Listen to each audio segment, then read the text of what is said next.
Antimicrobial resistance is when microbes become resistant to an antibiotic that used to work against them. So we had drugs that worked, and then because the microbes change with time through evolution, the drug doesn't work anymore. So we go from having infections we can treat to infections we can't treat. I think so. So the situation has been pretty dire, right? Lots of alarm bells ringing about running out of drugs. And some of that has to do with the financial payout you get from antibiotics relative to other drug classes. Some of it has to do with a bottleneck of discovery, but things seem to be accelerating. I think the news about the antibiotic resistance crisis has gotten out. Lots of research in this area now. I think there's companies that are putting forth new drugs into clinical trials. So I think things are looking up, but we can't ever be complacent, right? So we're going to have to continue this path of discovery for a while. So my lab studies primarily what are called gram-positive bacteria. They have a special type of envelope around their cell that's difficult for some antibiotics to get across. So we focus really on those, whereas other people focus on different groups of microbes, right? But collectively, they're all a threat to humans because they can cause infections, right?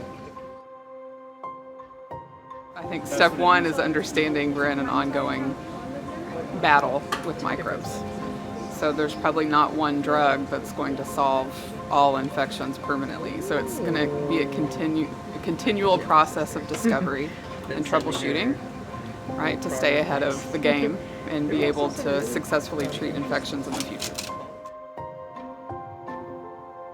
People might not know that we use antibiotics not just in people, right, but in food animals. So we use them, or historically have used them as growth promoters in cattle. They're used in chickens and pigs. And there's a trade-off there, right? We're treating the animals, we're promoting their growth, and we're providing food for people. That's important.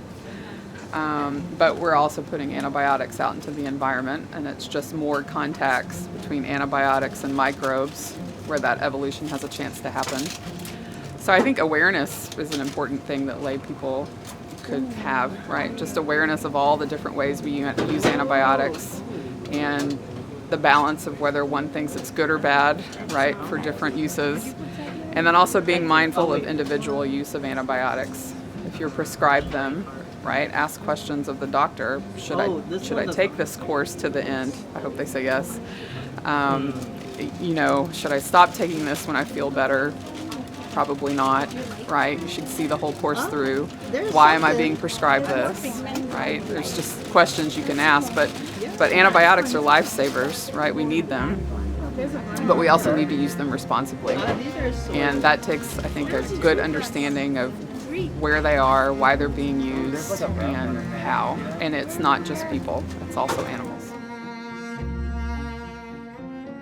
So we need research, but we also need investment, right? Because there's research in the labs, but bringing something to the clinic, there's many steps between the discovery of a potential antibiotic compound and it being safe to put in a person, right? So this involves collaboration between biologists, chemists, people who are experts in fermentation, right, to make big vats of microbes that make antibiotics.